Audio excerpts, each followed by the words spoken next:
Hello dear parents, how are you? I hope you are fine. I am fine also. तो आज का मेरा ये वीडियो है बच्चों को किस तरीके से पढ़ाया जाए, बच्चों को पढ़ाने के तरीके। तो मैं कुछ आपको टिप्स देने वाली हूँ इस वीडियो में आप लगातार बने रहिए और एंड तक देखिए। आई होप ये वीडियो जो है आपको आपकी परेशानियाँ जो है वो काफ़ी हद तक दूर कर देगी। फिर पहली चीज़ देखिए, अगर आपका जो बच्चा है वो आप बखूबी अच्छे तरीके से हैंडल कर सकते हो, मैं ये 100% कह सकती हूँ। आप पूछेंगे कैसे?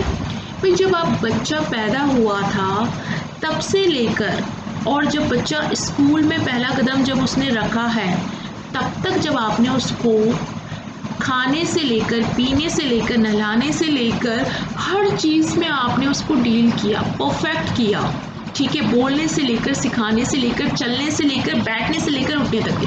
तो अब आप क्यों डर रहे हैं? आप जो है, अब आपका बच्चा अगर पहली सीढ़ी, मैं एक छोटा सा एग्जाम्पल ले रही हूँ प्री नर्सरी का, लेकिन ये बात जो है एप्लीकेबल होती है अबाउ 5th स्टैंडर्ड बच्चों के लिए भी, चाहे वो कितना भी बड़ा बच्चा है, पढ़ाई करने वाला बच्चा है, उसके लिए ये बात जो है एप्लीकेबल है। तो पेरेंट्स, सबसे पहले आपको पेशेंस रखना है। किस मामले में पेशेंस रखना है? इस मामले में रखना है कि आपको जो है, जैसे सपोज दैट बच्चे की क्लास में और भी बच्चे होंगे, कोई फर्स्ट आता है, कोई सेकंड आता है, कोई थर्ड आता है।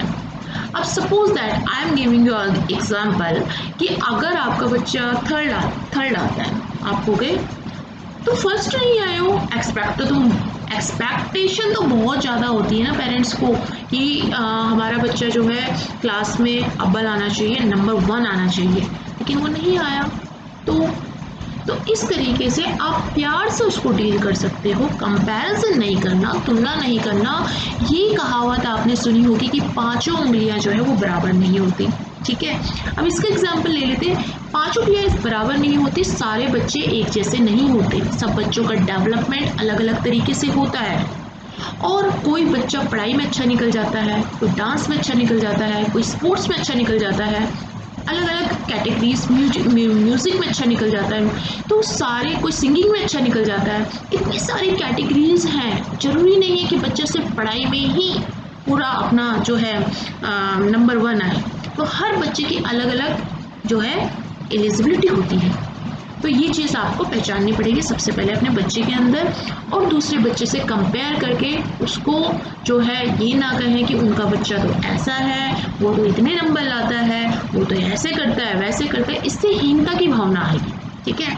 तो आपके जो बच्चे हैं ना, उनकी आप कैपेबिलिटी पहचानें और आप उनको जो है प्रोत्साहित करें जिस भी फील्ड में वो हैं। और अगर पढ़ाई का मैटर है, अगर थोड़े वीक हैं, तो आप उनको जितना भी वो काम करते हैं, आप उनके सामने बैठें। सामने बैठने के बाद अगर कुछ मिस्टेक्स होती हैं, मिस्टेक्स तो देखिए स्टूडेंट्स करते ही करते हैं, बच्चे करते ही करते हैं, लेकिन उन मिस्टेक्स को नज़रअंदाज ना करें, ठीक है। उन मिस्टेक्स को उनके सामने, जब वो आपको पेपर कॉपी में आप चेक कर रहे हो, तो साथ साथ आप मिस्टेक्स को, उनका मीनिंग उनको देखिए कि बच्चा ध्यान दे रहा है। उन मिस्टेक्स को साफ साफ बताएं कि यहाँ पे ये चीज़ नहीं आनी चाहिए, यहाँ पे ये चीज़ आनी चाहिए इसके बदले में, ताकि बच्चा उनको रेक्टिफाई करे, उन एरर्स, जितनी भी गलतियाँ हुई हैं उनको जो है वो सुधार करे। दोबारा बच्चे को वही काम दीजिए और कहिए कि ये सुधार करे और अभी करे, ठीक है। तो आपको फोकस रखना पड़ेगा बच्चों पे, और आपको जितनी भी गलतियां हुई हैं उनको सुधारना। ये नहीं है कि ठीक है मैं बाद में चेक करूँगी, ठीक है मैम, जो है उसमें मिस्टेक्स ही नहीं निकालोगे, आप गलतियां पड़े रहने दोगे, तो माइंड तो वॉश नहीं हो पाएगा ना, माइंड तो वॉश नहीं हो पाएगा। बच्चे तो सोच लेंगे गलत चीज़ को ही राइट, ठीक है। दूसरी चीज़, अपने बच्चे की स्कूल का अच्छा चुनाव करें।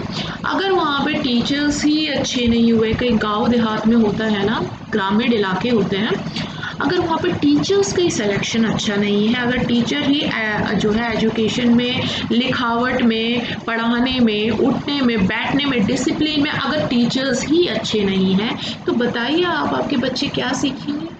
आपके बच्चे के लिए पहला स्कूल घर, दूसरा स्कूल, जिसे हम विद्यालय कहते हैं हिंदी में, अगर विद्यालय के अंदर टीचर्स के अंदर ही डिसिप्लिन नहीं है, discipline in the sense, discipline सबके अंदर होता है, लेकिन देखिए ये जो है ना थोड़ा सा ऊपर नीचे हो सकता है हर स्कूल के हिसाब से।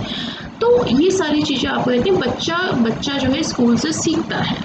तो अपने स्कूल का, बच्चे के स्कूल का चुनाव भी आप अच्छे से करें, पहले स्कूल देख लें और उसके बाद जो है अपने बच्चे को वहाँ भेजें ताकि आपके बच्चे को अच्छी शिक्षा मिल सके।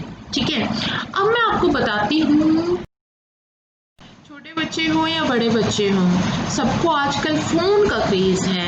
अब फ़ोन छुड़वाना बच्चों से, भाई बहुत मशक्क़त करनी पड़ती है बच्चों से फ़ोन छुड़वाने के लिए। बच्चे फ़ोन यूँ नहीं छोड़ते, क्योंकि उनका पूरा फोकस उनमें, उस फ़ोन में होता है, उस गेम में होता है, इतना ज़्यादा इंटरेस्ट होता है कि कुछ पूछो मत। ये सब आप जानते हो, ठीक है।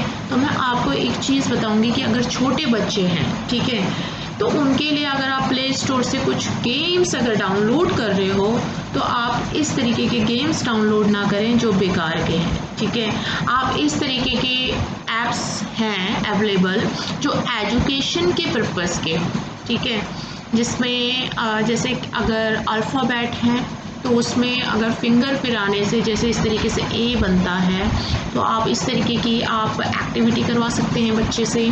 या फिर कुछ एजुकेशन के पर्पज़ से बहुत सारे ऐप्स हैं, ठीक है, वो आप बच्चों को दें। ये नहीं है कि आप जैसे कि पबजी गेम वगैरह वगैरह वगैरह, इस चीज़ से, ये चीज़ें आप बच्चों को ना दें, ठीक है। ये टाइम वेस्ट वाली चीज़ें हैं और कुछ नहीं है। और अगर इन चीज़ों में बच्चे बचपन से घुस गए ना, तो सारा टाइम वेस्ट होने के अलावा उनका पढ़ाई में मन नहीं लगेगा, फिर वो उसी चीज़ में घुसते चले जाएंगे, ठीक है।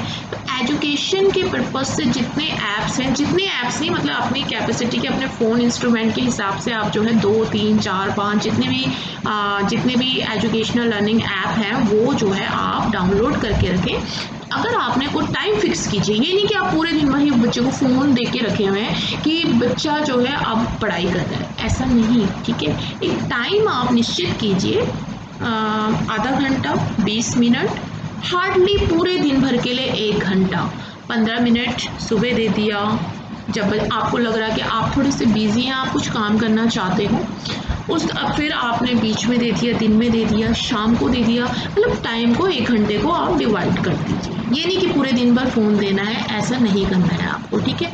लेकिन एजुकेशनल ऐप देना है, क्योंकि इस तरीके की एक्टिविटीज़ से बच्चों के अंदर एक्टिविटी में निखार आता है। दूसरी चीज़, आपको अगर गेम्स देने हैं, गेम्स यानी गेम्स खेलते हैं छोटे बच्चे, तो उसमें भी आप ऐसे कुछ टॉयज़ खरीदें जो कि एक्टिविटीज़ में बढ़ोतरी करें, जैसे कि एजुकेशन के पर्पज़ से, भाई एप्पल है, फ्रूट्स बॉक्स ले लीजिए, प्लास्टिक के टॉयज़ बने होते हैं, या फिर आप ले लीजिए वेजिटेबल बॉक्स, अवेलेबल है, अमेज़न में अवेलेबल है, कई सारी वेबसाइट है, आप ऑनलाइन मंगा सकते हो, नहीं तो आप मार्केट जाके जहाँ बच्चों के टॉयज़ मिलते हैं वहाँ से आप ला सकते हो, ठीक है। तो इस टाइप के टॉयज़ लाइए जिनसे जो है बच्चा कुछ सीखे, ठीक है।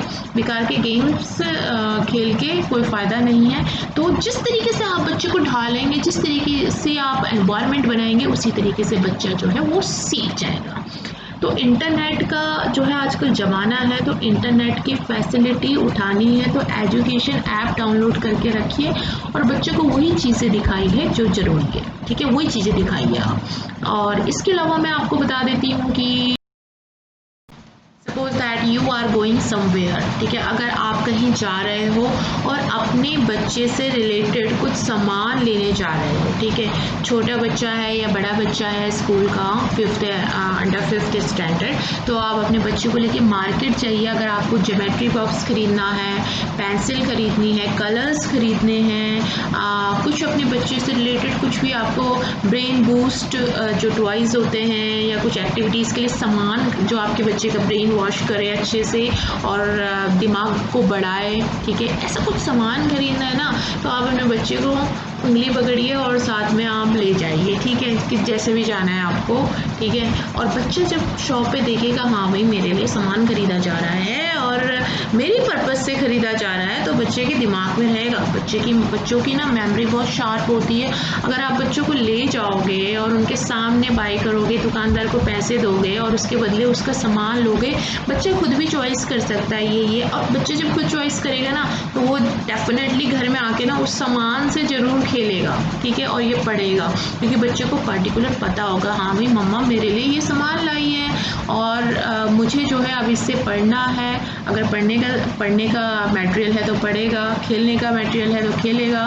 तो इस तरीके की चीज़ों का चुनाव करें। अगर आप दुकानदार को कमांड देंगे कि वो चीज़ दे दो, ब्रेन से रिलेटेड है तो वो वही चीज़ें दिखाएगा, ठीक है।